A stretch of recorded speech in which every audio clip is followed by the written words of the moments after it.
It's Sunday morning, and that wonderfully relaxed feeling of a long, lazy day lingers in the air. If you want to make the moment last, may I suggest the perfect solution: the Martin Sheen Podcast. Join me, your host, Martin Sheen, for beautifully crafted 20-minute programs filled with never-before-heard stories of my life, along with personal reflections and poetry that inspires. The Martin Sheen Podcast is the perfect Sunday refresh, a chance to take a deep breath, relax, and know that the stress of Monday may be just around the corner, but not here, not now. So make this your weekly moment of calm as we explore faith, hope, love, and what it means to be human. And know this journey is ever unfolding as I invite you to see what's next with me, Martin Sheen. And thank you. Our press secretary gave alternative facts to that. My goal in this deposition was to be truthful, but not particularly helpful. Welcome to Unspun, the podcast that makes you better at finding the truth. The way people get news is changing. It used to be that there were many reporters who would research stories and write articles, but now politicians and famous people share information directly with you on social media and the internet. That means you find out things fast, but it's up to you to make sure the information's actually accurate. And newsmakers don't always do their part. The temptation to manipulate information is strong.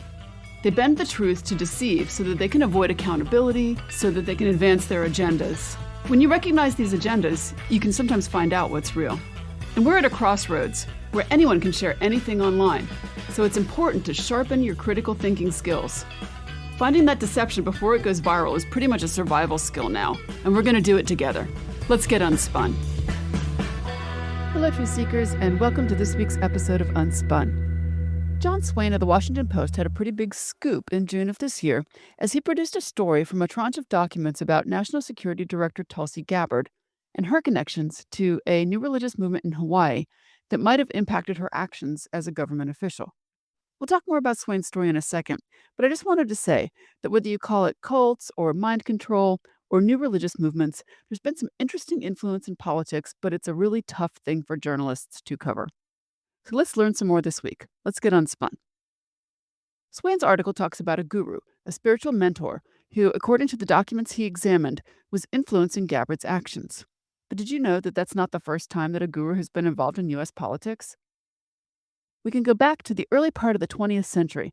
I'd like to tell you about a guy named Nicholas Roerich. He was Russian-born, trained in both law and art, and was a costume designer for operas and ballets, as well as an artist. He eventually ended up in the U.S., and he believed that his wife Helena was a mystic, and that she could pass on wisdom from masters in the Himalayas telepathically, telling him things about politics, and that he was the fifth Dalai Lama reincarnated. Now, there was an American named Henry Wallace, and he was a leading agricultural scientist. He worked in everything from the genetics of corn to understanding the weather. And eventually, the lure of politics drew him to D.C., where he became FDR's Secretary of Agriculture in the mid-1930s. Eventually, he became a theosophist, believing that certain special people could get messages from semi-divine entities that would then teach them how the natural world worked. Wallace met Roerich, and he found his ideas fascinating. So much so that he actually got the USDA, so the U.S. federal government, to pay for the artist to take an expedition to the Himalayas to learn more. Now, this was ostensibly to study drought-resistant grass. But a historian named Mark Kleiman wrote, Roerich's dubious political activities ultimately led to the collapse of the expedition and an embarrassing international relations controversy. Wallace contributed to this controversy, first by defending Roerich unquestioningly against accusations of misconduct, and then later completely disengaging from him when it became apparent that the accusations were accurate. So the press at the time covered this as a political scandal, even publishing something called the Guru Letters. And in the early 1930s, Wallace and Roerich wrote each other a lot. Wallace addressed Roerich as Dear Guru and signed his letters using the code name Galahad, while referring to FDR, the President of the United States, as the Flaming One. Roosevelt still trusted Wallace, though, so much so that he even had him as his vice president for a term. Now, we can fast forward to today and that Washington Post story. and about Chris Butler and Tulsi Gabbard. Gabbard's a military veteran. She's a former Democratic representative. She changed parties, and she served until very recently as the Director of National Intelligence in the second Trump administration. She was born in American Samoa, but she was raised in Hawaii, where her parents owned a vegetarian restaurant, and her father served on the Honolulu City Council and as a state senator.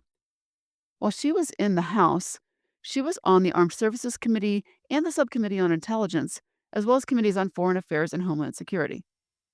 There's more about her political background that you can read about in other places, but the article that came out in June 2026 in the Washington Post wove a really detailed thread about her faith background. Gabbard identified as a Hindu throughout her time in national politics. She took then oath of office to the House holding Hindu scriptures, for example.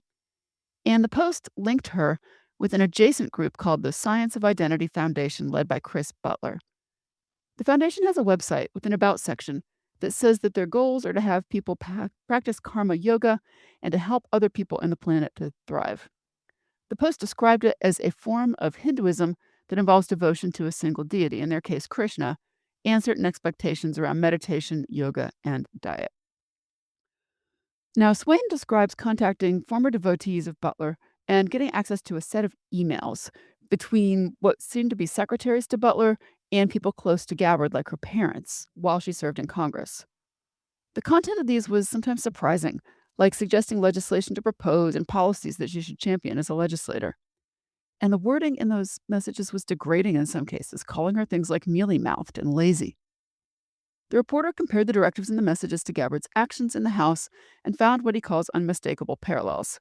I'm going to put a gift link to the article in the show notes, but it stood out to me as an example of some of the challenges of public understanding for new religious movements. And, as we've just heard, it has some important implications for media, politics, and other aspects of life. So it's important to keep in mind that new religious movements have a unique challenge when it comes to communication. They kind of have to balance two competing things. First of all, the way that you get to be a convert or part of a new religious movement is by holding secret knowledge that only people who are affiliated with them are going to have. You have to keep a secret, right? And so that's important for those groups. But on the other hand, they do exist inside a society, right? So because of that, they need to be legitimate enough to be able to continue to operate. Now, you might have noticed that I might use the word cult and I might use the word new religious movement. What's the difference? Cult is a word that applies to a lot of different kinds of organizations. But when you use the word cult in media, a lot of times you are talking about something that is dangerous or deviant or controversial. It has a very bad connotation to it. And because of that, people like me who are trained as academics will often use the term new religious movement instead. And these groups, they have a couple of characteristics. A big one, which I've already hinted at, is the focus on secret knowledge, things that they have and that other people don't. And that knowledge can come from different places. We've seen alien new religious movements who believe they've gotten secret knowledge from extraterrestrials. We've seen others that claim that they've rediscovered lost knowledge in some way. But however they got it, they have this sort of private knowledge. And another thing that matters is that new religious movements usually are led by a really charismatic leader. It could be a discoverer of that secret knowledge, or for movements that have been around for a while, it might be someone who was trained by that discoverer or was very close to them or a family member or something like that. Now, they do share some attributes with more kind of standard religions. Largely, this is the idea that they think they've discovered the meaning of life. They think they've discovered what's important in how we relate to each other or in how we find a larger purpose for the things that we're doing. And in a lot of cases, the knowledge that's held by a faith, whether they share it publicly in a mainstream religion like Judaism or Islam or Catholicism, it can also be held privately like in a new religious movement. But in any case, it has an element of what scholars of religion would call transcendence. So this means that they think about stuff that is bigger than the stuff that we see and interact with every day. There's some extra world, right, that matters more than what we're doing every day. Now, a regular church often does want to share its thinking about the meaning of life with other people. And new religious movements may seem like they want to do this as well. But, for example, a Christian church may publish explicit steps to what they call being saved through Jesus on a website. But a new religious movement is going to keep most of the information about what they believe extremely vague. They might say, we can teach you how to be happier, but the specific ways to do that you won't learn until you join. And they do this because this is the way that they get people to come into the movement in order to have access to this knowledge. So, like I said, faith groups do have a need to communicate with the outside world because they exist in the outside world. You can think about the way that religious groups communicate as serving a couple of different purposes. One is sort of declarative or authoritative, and this is basically them saying, here's what we think about the way the world works. So that's one kind of communication. You should meditate, or you should pray, or you should do good works, or other different things. And you'll find that in established religions, right? Often they have some kind of statement of beliefs that they can point to, and that is something that they communicate about.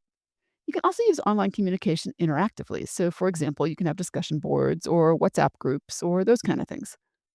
Studies have found that new religious movements are actually more likely to have that two-way communication. There was a study I did with some of my graduate students, and we looked at a bunch of new religious movement websites to see how they use the internet. And what we found was that they were very outreach focused. So when they did find information, when they did give information, it was to introduce themselves to potential new members. And they also included stuff to suggest that they were real and legitimate. This could include things like regular newsletters, high design logos that make them look like an organization, those kind of things. But when it came to two-way communication, they encouraged it, but only with official representatives. So they wouldn't sponsor, for example, just like a big discussion group where anybody could talk to anybody. They wanted a whole lot of control over the messages. And honestly, this might help explain why, when news outlets do stories on these groups, they're often talking to ex-members. A website can be helpful because those are things that organizations control themselves. And if you look across new religious movements, there is a huge variety in the quality of the websites. Some are super professional and work well on mobile devices. Others seem to barely work at all. One interesting example was Heaven's Gate. So this was a UFO doomsday cult who believed that they were going to leave their bodies and got on board an alien spacecraft that was trailing a comet. And in 1997, 39 of them killed themselves because they believed that the comet was approaching. But interestingly, you can visit their website today, and it is still updated. This is because there were some members who were assigned to not join the spaceship, but instead stay behind and keep the website going. I can put a link to the website in the show notes. The site will sell you a book or some videotapes, so I think they must still be there. These groups will also put information out on platforms that they do not own and control. So, for example, some groups run social media accounts. There are YouTube channels where you can do things like listen to the Who sound, which is a special sound believed in practitioners by Ek Ankar. When you're done with this week's Unspun, you can check out a few podcasts that are run by new religious movements, such as the Twin Flames Universe or the Shinchonji Church of Jesus, which is that splinter group from the Moonies who worship guns that you may have seen about. There's also some mobile apps that they run.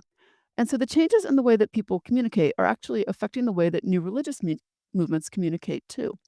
They become more interactive, and in particular, they've used messaging apps a lot more. Okay, so we've heard a little bit about how these new religious movements exist and how they communicate. I'm going to take a quick break, but when I come back, I want to talk about the struggles that media have in covering these movements as they interact with other parts of society, because it has changed the outcome in some really big and important cases. I'll be right back. Welcome back. So if you look at the front page of this newspaper, there is a large black and white picture of a man with long brown hair and wire-frame glasses, and he's wearing a suit and maybe smirking a little bit. He's in the middle of the page looking off to the right, and the headline to the left of him reads, "The Sinful Messiah." It was a major investigative piece for the Tribune-Herald newspaper in Waco, Texas. Now, the media has given the title of Sinful Messiah to various new religious movements over the years, but in 1993 it was referring to David Koresh, the leader of the Branch Davidians. Here is the lead of the story. If you are a Branch Davidian, Christ lives on a threadbare piece of land 10 miles east of Waco called Mount Carmel. He has dimples, claims a ninth-grade education, married his legal wife when she was 14, enjoys a beer now and then, plays a mean guitar, and reportedly packs a 9mm Glock and keeps an arsenal of military assault rifles, and willingly admits that he is a sinner without equal. That's the headline on the main story, and to the right on the same page is a sidebar, where the headline reads, "The law watches but has done little." This was the first part of a 7-part investigative series about the Branch Davidians that was a finalist for the Pulitzer Prize in investigative reporting. The Waco History Museum also states that, quote, for many law enforcement officials responding to the siege, their series was their initial primer on the Branch Davidians and David Koresh. Among other things, the article said that Koresh beat children, had multiple wives that included girls, stockpiled weapons, and exercises control over his followers. A lot of the reporting in the story is attributed to former Branch Davidians, family members of the Branch Davidians, and court records. And I will say, you don't get a Pulitzer Prize nomination for nothing, and this was a major piece of investigative work. But it was also part of kind of a bigger problem. When you have a big blockbuster story in one news outlet, it's often going to transfer to others. And when this story ran, maybe it put a little bit of pressure on the government to do something. And so the government was actually planning to go and visit the compound and arrest Koresh. So later that same month, a cameraman and a reporter from Waco's KWTX TV News were trying to find the compound because the government had announced to the media that they were planning to enter it. The local reporters pulled over to look at the map, and soon a letter carrier stopped to help them. The TV crew told them about an impending raid by the Bureau of Alcohol, Tobacco, and Firearms. And it turned out that that letter carrier was not just a Branch Davidian, but was also David Koresh's brother-in-law. So the group was warned right away that a raid was coming. The ATF was in charge of the investigation, and they believed that the group had illegally turned semi-automatic rifles into automatic ones, had illegal explosive devices like grenades, and other violations of federal firearms laws. They had played a long game on this. They installed undercover agents within the group, they did surveillance, they interviewed former members, and it ended with an arrest warrant for February 28th. The raid was supposed to be a surprise to the Branch Davidians, but because the TV station said that, it was not. So on February 28th, about 80 agents showed up at the group's compound at Mount Carmel, and there was a big firefight. It killed 4 ATF agents, it wounded 16 others, and it killed 6 Branch Davidians. And just to quickly tell the rest of the story, the FBI surrounded that compound for 51 days, trying to pressure the people inside to surrender. They didn't, and on April 19th, the government tried to break into the compound with tear gas and armored vehicles. And there was a massive fire. Investigations showed that the fire was started by the Branch Davidians, and it killed most of the people inside. Interestingly, it was not the end of the group, which did splinter, but there is a remnant that now disavows Koresh, but still lives out there. But I think the role of the media is especially interesting here, and it represents some of the actions between new religious movements and the press more generally. When it comes to how the media covers new religious movements, it's usually reporters who have very little understanding of a group trying to translate that group to other people who also are not in that group and have very little understanding. Because of the nature of news, ordinary events become news when they have conflict or they feel dramatic. So most of the time, these groups get no coverage or they get negative coverage. A mainstream religious group is usually open to the public, talking about something like your local mosque or temple or church down the street. So because of that, the public has more understanding of it. But for a new religious movement, because they are secretive, because what's really behind the curtain is essentially invisible, when there are things that break out, they intersect with things like the court system. So there are things like controversy and abuse and violence that make them visible. And even more than that, because most members of the audience, the news reading public, don't know much about religion at all, they're not really able to think critically about how these new religious movements are being covered. Another factor is the journalists themselves, who tend to have upper middle class white professional backgrounds. And so new religious movements that appeal to the working class seem just deviant to people from that background. You can even see this with some mainstream religions, right? So, for example, you can find social media videos of Pentecostals dancing in church services, and that becomes the subject of memes.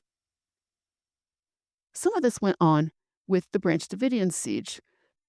The FBI waited for 51 days, and it was on all of the major TV networks in the US as well as several abroad. There were updates day and night, and it was kind of like you could follow the negotiations in real time. We even have evidence that David Koresh checked in on how the coverage was going. So the Branch Davidians and the FBI both knew that they were under a lot of pressure. And because the siege was so long, you saw the story changing. The early reporting talked about child abuse and weapons, and as it went on, there were questions about if the people in the compound were safe, if children had enough to eat, and whether the FBI was negotiating in the best way. All of those questions put pressure on the situation. Let's talk about another example.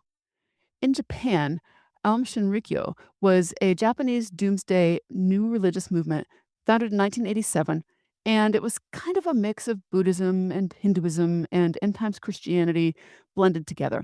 And it was interesting because they were a doomsday cult, right? So they believed that the world was going to end violently. And so they recruited scientists and engineers and other highly educated people who had technical expertise to manufacture biological and chemical weapons.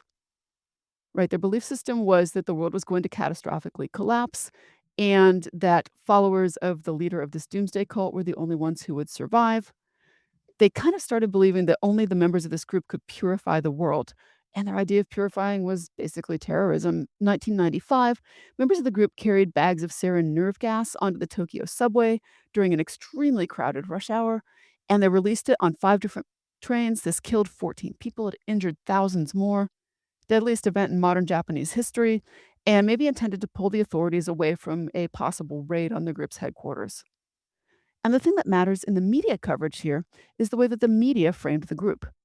Some New Age magazines framed the founder as sanctified, and researchers have found that the group actively cultivated Japanese media. Their leader would give interviews, and their group staged some big public events that were trying to attract coverage, much like a big political rally does. Interestingly, the same research suggests that this was a typical strategy in Japan at the time, using media presence to show people how normal you are. An article from Harvard's Helen Hardacre suggests that when a weekly newspaper ran interviews with families claiming that the group had, quote, stolen adult children, group leaders demanded to meet with the editor. They put leaflets about him being bad in his neighborhood and even inside the newspaper offices. They sent followers to sit outside his house in cars, and they called his phone a lot. And I think this kind of attack probably had a chilling effect on media who might want to cover the group. The leader also just developed this ability to get out of criticism.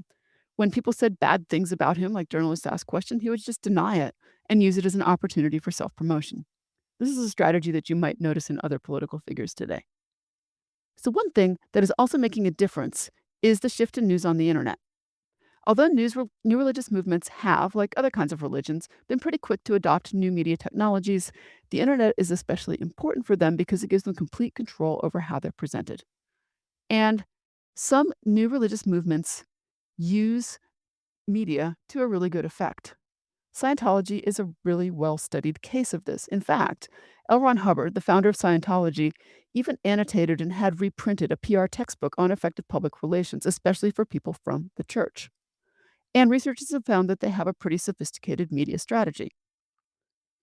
As I said before, they're also very willing to sue. A 1991 Time magazine article even suggested that the Church of Scientology has a litigation budget in terms of millions of dollars. Another new religious movement that's also pretty interesting also chose to sue, and these are the Raelians. So they are another UFO cult who believe that humans were created by extraterrestrials, and they create good fodder, the Raelians do, for sensational media because they have a hedonistic ethical system that encourages a lot of sexual freedom, we could say. So in 2002, a company that was founded by the Raelians made headlines by saying they had successfully cloned Eve, cloned a human, although I don't think that was ever actually proven. In 2001, a Swiss branch of the group wanted to run a bunch of billboards with alien faces and flying saucers and a slogan saying science at last replaces religion. Local authorities banned the poster, saying it was immoral and dangerous, in particular, noting that the group advocated human cloning and that the sex-positive nature that they had could be interpreted as advocating for pedophilia. In Switzerland, the legal system upheld the ban, but the religion didn't leave it there. They took Switzerland to the European Court of Human Rights, and I will say it was a really close decision, 9-8, that Switzerland did not violate their freedom of expression, and this was because of a compelling need to prevent the exploitation of children. But new religious movements can use the law as a way to try to manipulate others, like government and the media, into portraying them positively. I'm not sure how that court decision would have gone in the US. You know, in the US, there is a right to freedom of religion and a right to freedom of expression. And of course, that does get limited sometimes. I've done some previous Unspun episodes on that. But coming back to the US can bring us back to Tulsi Gabbard in the Washington Post. I looked at the article in detail, and one thing I noticed was that it seemed like the reporter really struggled to verify some of the information. He even wrote, quote, "None of this, however, would turn out to be straightforward." One person close to both Gabbard and Butler, the head of the New Religious Movement, would claim that the words in the memos that focused on politics were not Butler's. SIF's president declined to answer my questions, saying they were based on false premises. Gabbard's team, without addressing specifics, would attack my reporting as amplifying hostility against her Hindu faith. The reporter builds his case by comparing the content of emails suggesting actions to Gabbard's later actions. He writes about a 173-page document entitled TG Issues that gave advice on topics ranging from taxes to the ruler of Syria, suggesting, among other things, bills that should be introduced. But what's missing is an exploration of the group itself, aside from allegations of political involvement. It would have been useful for the audience to know what is adherence to the leader. Is the group actually close to Hinduism? These kind of matters are also important. But most reporters are trained and experienced in understanding politics, but they are less trained in understanding religion. It's worth noting that the Post told Gabbard's office that they were publishing the article, and 2 days later she resigned. So was it to help her ailing husband, as she said? Did the investigation have anything to do with it? We're not going to know. But what we can know is that new religious movements tend to get media attention when they intersect with other parts of society like laws and politics. And the way in which they're covered can sometimes make the impact of those stories worse. Have a great week, Truth Seekers, and I'll talk to you next time. Stay sharp, everyone. Thanks for getting Unspun with me this week. Unspun is a production of me, Amanda Sturgill, and is a proud member of the MSW Media family of podcasts. Send me your thoughts and ideas about trickery in the news on Gmail at theunspunpodcast@gmail.com. I even write back. And find this episode's show notes and more information at theunspunpodcast.substack.com. Want to learn more and get smarter? Check out my book, Detecting Deception: Tools to Fight Fake News, which is available on Amazon or your favorite online bookseller. And until next time, stay sharp, everyone.